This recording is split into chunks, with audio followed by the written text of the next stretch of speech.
No sé cuántos han visto rescates en la televisión. Hace poco vi uno dramático en la República del Perú. Había unas lluvias torrenciales, esas lluvias que describe Gabriel García Márquez en 100 años de soledad, lluvias que son cortinas. Y habían inundado una área de Perú y había una mujer prácticamente al borde de la muerte, rodeada por unos ríos tempestuosos, difícil de rescatar, y esos rescatistas tiran una cuerda al otro, en una forma magistral, y rescatan a esa mujer en medio de ese río turbulento. Debe vivir agradecida toda su vida de haber sido rescatada de la muerte, de una muerte terrible. Siempre observamos, ¿verdad?, ahora en este mundo globalizado y tan pequeño, rescates alrededor del mundo, pero hay otros rescates más callados, son los rescates de la enfermedad. Cuando a alguien le falta posiblemente un riñón o le falta un corazón para un trasplante, y la vida depende, ¿verdad?, pende, mejor dicho, de un hilo, faltando ese órgano, y el mismo aparece y esa vida es rescatada. O otros que son operados por algún accidente inmediatamente y su vida es rescatada de la muerte. ¿Sabe algo, hermanos? Esa gente vive agradecida de los médicos, de los rescatistas, de los paramédicos, de todos aquellos que intervinieron en rescatarlos de la muerte, porque la muerte, como decía en la funeraria cuando fui a ver al hermano Roberto Rolón de la muerte de su mamá, la muerte nunca, nunca será un hecho natural. Cuando a usted le dicen la muerte es algo natural, le mienten. La muerte es enemigo de Dios y de su iglesia. Pero hay otro rescate. Y me gustaría que me acompañaran a Efesios capítulo 2, versículos 1 y 2. Rescatados de la muerte sería el título de nuestro sermón. Efesios 2, versículos 1 y 2.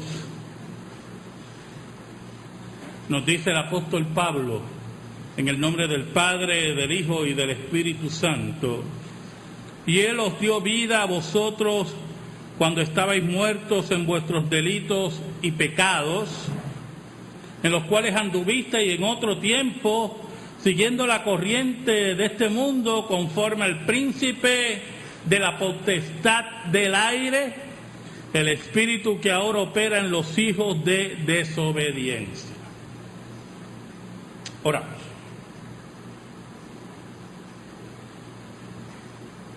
Dios bueno, Dios verdadero, cuán grande es tu misericordia con los tuyos por los méritos de Cristo. En esta hora, Señor, te pedimos en ese nombre que es sobre todo nombre, que nos escondas bajo la sombra de la cruz y que tú seas glorificado y que tú seas adorado. Llega, Señor, a las necesidades de tu pueblo por tu palabra. Que tú seas ministrando, fortalece nuestra vida y perdona nuestros pecados. Por Cristo Jesús. Amén y amén. rescatados de la muerte.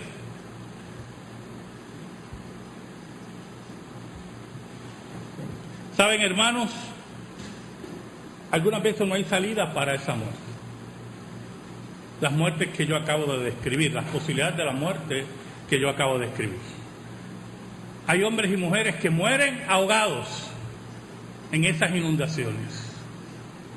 Hay personas que no llega el trasplante a tiempo y mueren en los hospitales. Hay personas que no son operados a tiempo y mueren en las ambulancias. Cuando ocurrieron los ataques a las Torres Gemelas, yo estaba guiando, me dirigía a un lugar y sale la primera noticia. Yo tengo la mala o buena costumbre, como usted lo quiera analizar, de estar oyendo siempre noticias. Muy raras veces usted me oye oyendo música. Primero porque considero que los compositores modernos no sirven para nada. La composición moderna es un desastre. Muy poca música usted... No era como antes, ¿verdad? Ahora es como todo es tan altamente comercial, pues depende mucho de cómo se proyecta, se mercadea esa música. Y puede ser la basura más grande, pero como ha sido bien mercadeada, pues se convierte en un hit. Pero usted la oye y no dice nada, no tiene ningún contenido.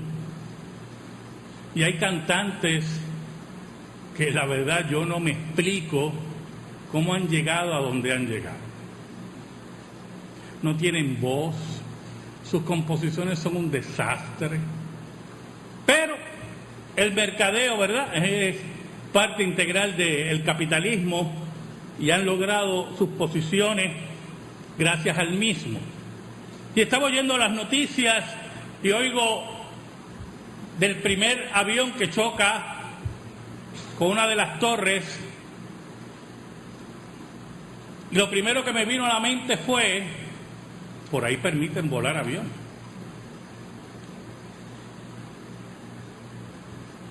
Cuando prácticamente a los 15 o 20 minutos se dice de un segundo avión, ahí fue que me di cuenta que era un ataque terrorista. Y llego al sitio y empezamos a observar la reunión que íbamos a hacer, se hizo sal y agua, empezamos a observar y al cabo de unas horas empezamos a ver a la gente caer de los edificios, tirándose de las torres. Porque el rescate no iba a llegar. ¿Saben, hermanos? Esos hombres y mujeres decidieron estar vivos o muertos. ¿Qué vamos a hacer?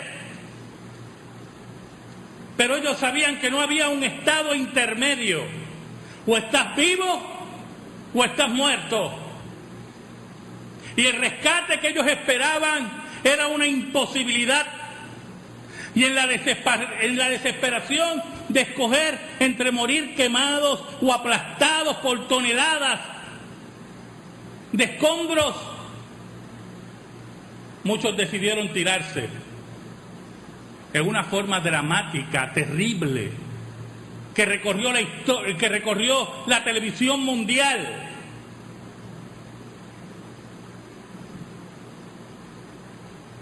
El apóstol Pablo nos dice que nuestra condición anterior era de estar muertos. Estábamos muertos. Y esa mortandad que nos dice el apóstol Pablo tiene varias características.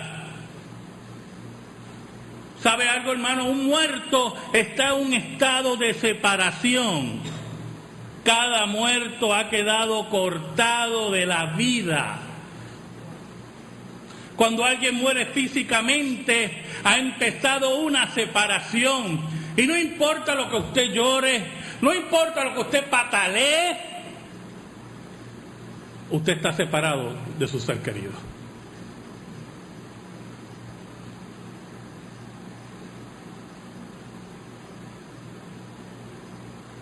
La muerte separa al ser humano de su aliento de vida. No hay el mismo calor,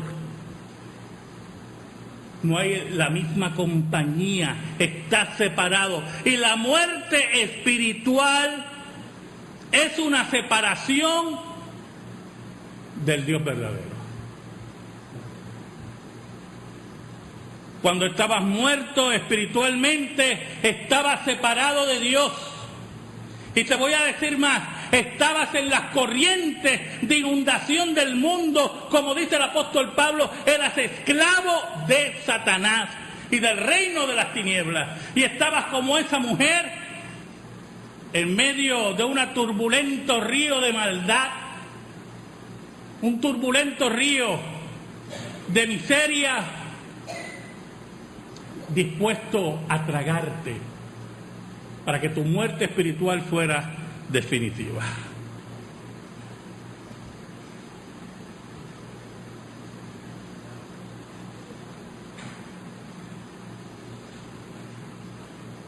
¿Sabe?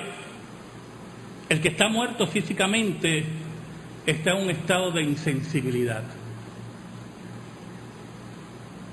Los muertos ni sienten, ni son atraídos por nada, ni nada los alarma, nada lo que se diga en su presencia. Oiga, le compartía a una hermana hace poco lo difícil que son los velorios cuando hay muchos hijos y uno o dos se encargaron de la madre o del padre.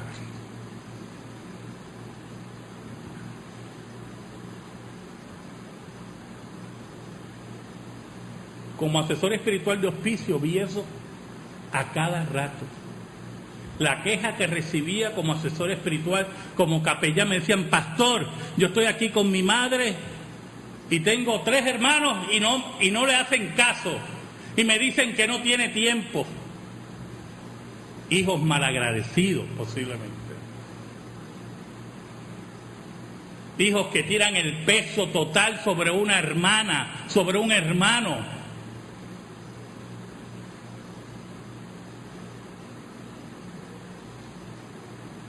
Hermanos, decir que no hay tiempo para una madre moribunda es pecado. El tiempo se hace. Todos tenemos 24 horas. Y eso era una imagen continua y continua en mi trabajo. Pero cuando llegaba el día que la madre partía, allí estaban esos 3 o 4 o 5 hijos llorando por su madre y hablando maravillas de ella. Yo quiero que entiendan que su madre estaba en un estado de insensibilidad y no escuchaba, ya era tarde para eso.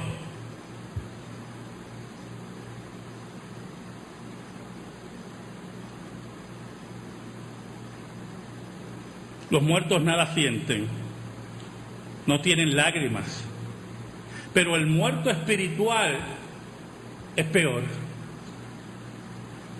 Parece que está vivo y está muerto. No siente por Dios, no llora por sus pecados, no tiene temor del porvenir. No le importa su estado futuro. Hay seres humanos que usted los oye decir: pues iré al infierno, si ellos supieran lo que es el infierno.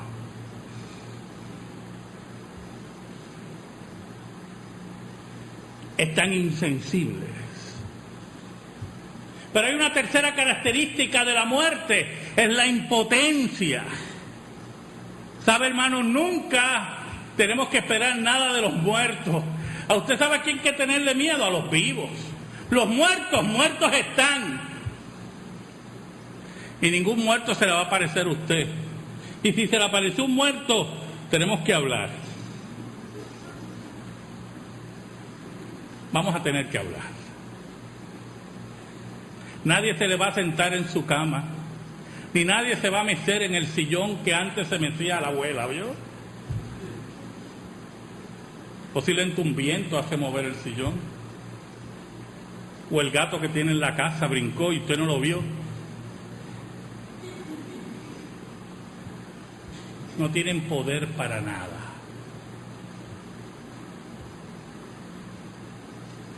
Para nada, hermanos. Pero los muertos en pecado, que están sin Cristo y que no pueden hacer nada, no pueden impartir vida, no pueden dar alegría espiritual a ningún corazón. Y si ellos están en alguna corriente espiritual o religiosa que ellos creen que le da vida, quiero que sepan que la Biblia dice que hay caminos que le parecen al hombre rectos, pero su final es de muerte. Y la única espiritualidad verdadera, la única experiencia espiritual que es acorde con la ley de Dios, es aquella que se da en la persona de Cristo.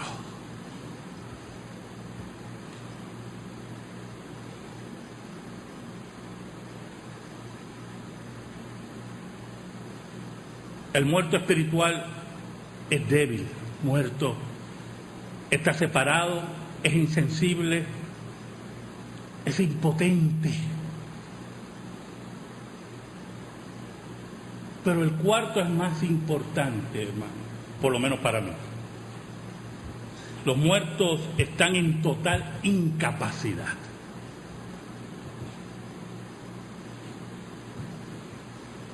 Los muertos no tienen nada en común con los vivos. Llega un momento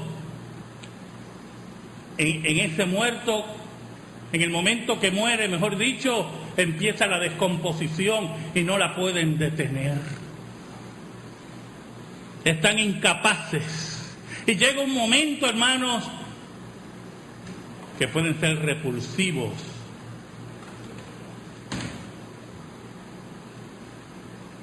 Nosotros, en nuestra mortandad, éramos incapaces de escoger a Dios. No nos interesaba Dios. Posiblemente alguno de ustedes en esa incapacidad hablaba de un Dios, el Dios que le enseñó sus padres, el Dios de la naturaleza, el Dios que usted invocaba cuando lo necesitaba, pero no el Dios salvífico, no el Dios verdadero, aquel que nos rescata de la muerte.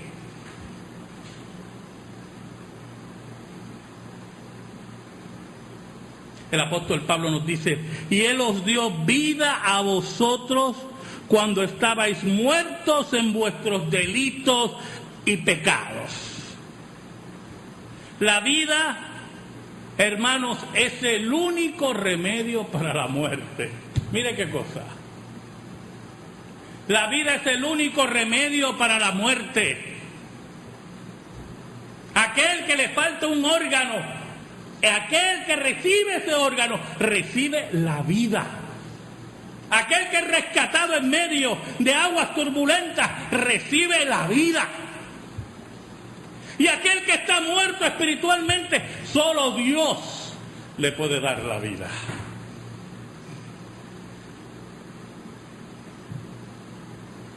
¿Sabe? El hombre puede crear sutilezas religiosas, puede crear formas de adoración y adornos, inventar métodos de salvación, métodos de vida, meditaciones largas con sus manos unidas, dando una impresión de oración y de comunión con el cosmos. Usted ha oído eso, ¿verdad? Está en comunión con el cosmos. ¿Usted sabe lo que es el cosmos, hermano? Está lleno de basura. ¿Usted no lo sabía? Lleno de residuos de naves espaciales, de la NASA y de la Unión Soviética, de la antigua Unión Soviética, de China, lleno de piedras y de muerte, de frialdad. No hay vida en el cosmos, nunca van a encontrar vida. Pero hay muchos por ahí que están en comunión con el cosmos, con la muerte, porque la muerte solamente tiene comunión con la muerte. Otros quieren tener comunión con ellos mismos. ¿Usted lo ha oído? Ya yo me siento bien conmigo mismo. Pues la muerte tiene comunión con la muerte.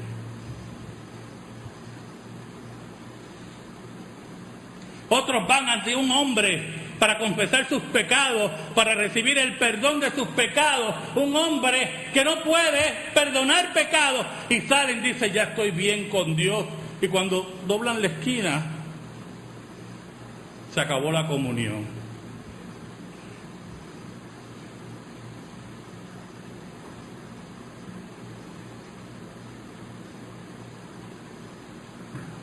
Pero la Biblia nos dice que Él nos dio vida a nosotros.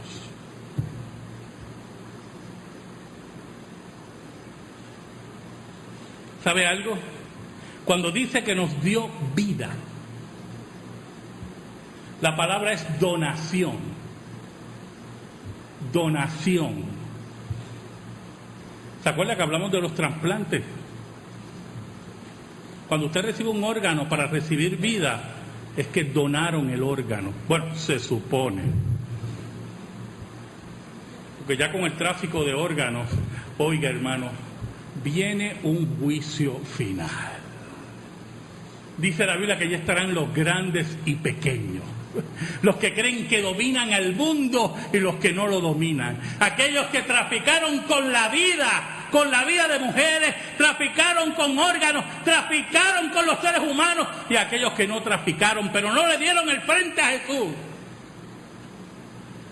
Allí estará aquel que lo juzga todo, Jesucristo, y dice la Biblia que los libros serán abiertos. Yo no sé si usted entiende, ¿verdad? Esta frasecita, y los libros serán abiertos. A mí se me paran los pelos. Y los libros serán abiertos. Allí está escrito en todo en detalle. Y cuando alguien se atreva a decir, que yo lo dudo, pero como siempre hay su atrevido, van a haber puertorriqueños allí, y diga, yo no hice eso, los libros estarán abiertos.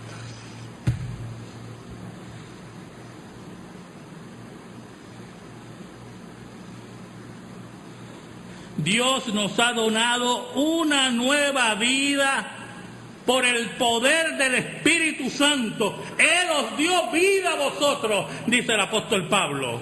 Hemos nacido de lo alto, que es un don de Dios, como dice Romanos 6:23.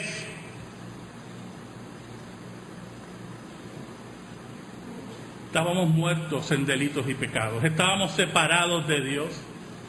Separados de Dios. Y Dios nos ha hecho cercanos.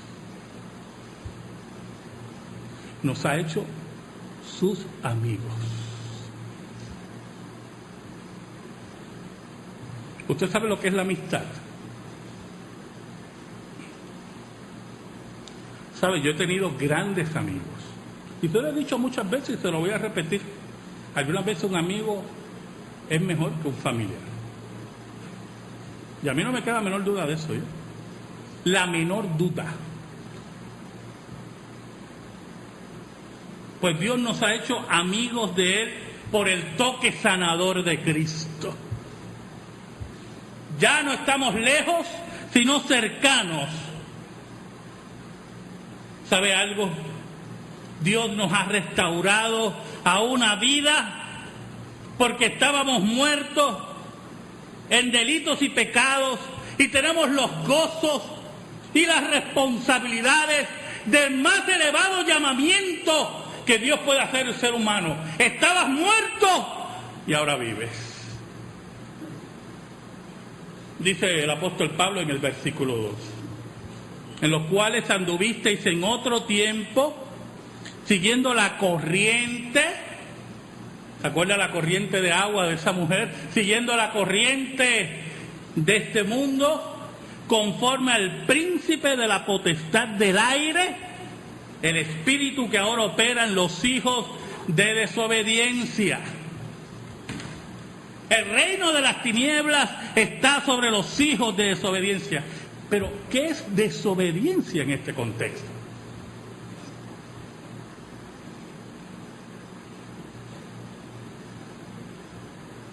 Hermanos, todo aquel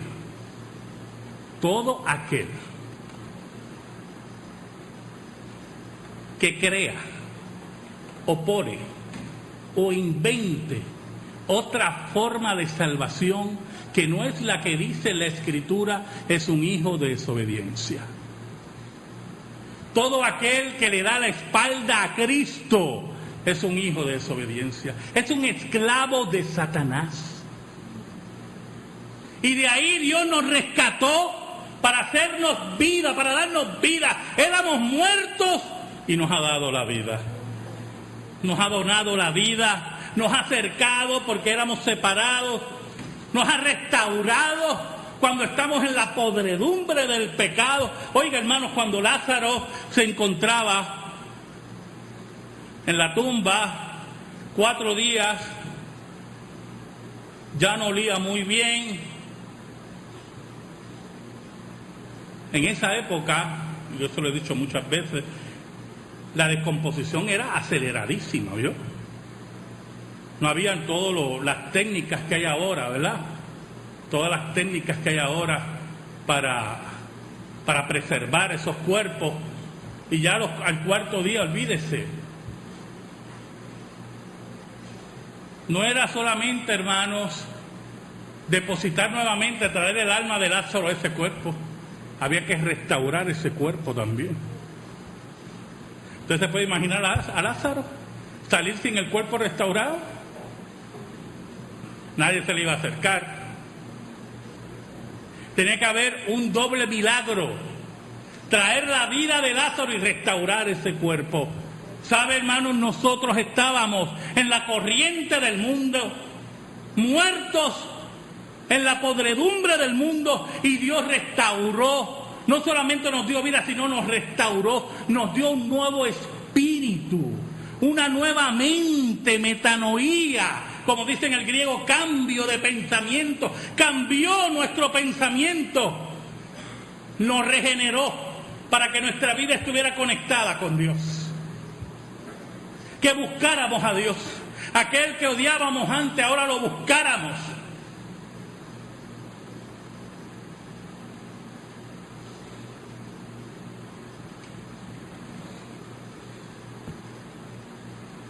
Y ahora, como última característica de esa nueva vida, nos consagró. Esta nueva vida ahora es toda para Dios. Ya el mundo no nos interesa. Esta nueva vida vive para Dios. Hemos sido vivificados juntamente con Cristo, y ya no vivo yo, dice el apóstol Pablo, mas vive Cristo en mí. Ya nosotros no somos dueños, sino Dios es nuestro dueño, y ya nuestra pasada vida ha muerto. Antes estábamos ajenos a la vida de Dios, pero esta nueva vida es de Dios para poder glorificarlo.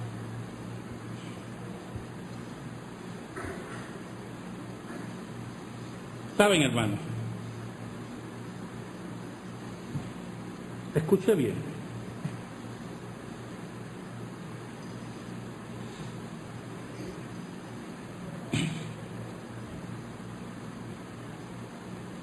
En una ocasión, me decía un amigo que su madre sufría un cáncer en un lugar que ningún médico quería operar. Y él me decía, Carlos, nadie la quería operar. Y mi madre seguía muriendo.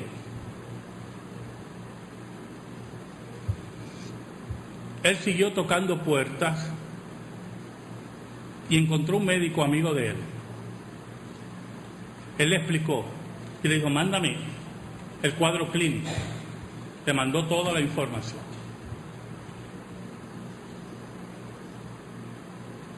A las 48 horas, ese médico lo llamó y le dijo, tráeme a tu madre, yo la voy a operar. Me dijo, Carlos, llevé a mi madre donde ese médico. Estuvo varias horas operando. Y sabes, la pude tener por varios años más conmigo. Y él contaba la anécdota con esa alegría, ¿verdad? Ya la madre había muerto. Pero como él me decía, disfruté a mi madre por varios años más. Él vivía agradecido de ese médico. ¿Sabes algo, hermanito y hermanita que me escucha? Tú estás aquí porque es un privilegio, ¿yo? Tú no mereces estar aquí, ni yo tampoco. Yo no merezco estar predicando. Usted no merece estar sentado ahí. Usted merece el infierno y yo también. Y un día, allá en la eternidad, Dios pronunció tu nombre. Dijo Luis, dijo Alma, dijo José, y así uno a uno lo fue mencionando y nos separó y determinó que un día en la historia íbamos a recibir la vida y nos iba a rescatar de la muerte a la vida. Yo no sé cuán agradecido yo estoy con el médico que operó a mi hija, pero téngalo por seguro que mi agradecimiento a Dios no se compara con lo que yo agradezco a ese médico. Porque no hay cosa más grande, hermano, no hay milagro más grande que de haber pasado de la muerte a la vida. Amén. Gracias te damos, Señor, en esta tarde por la vida. Tú nos diste la vida sin nosotros merecerla. Y te pedimos, Señor, en el nombre de Jesús, nombre que es sobre todo nombre, que meditemos y profundicemos en esa vida que no merecíamos. Gracias porque estamos aquí, que nuestros hijos están aquí. Gracias por habernos dado la vida. Y ayúdanos a seguir en esta tarea cristiana. Por Cristo Jesús. Amén y amén. Estamos en silencio, hermano.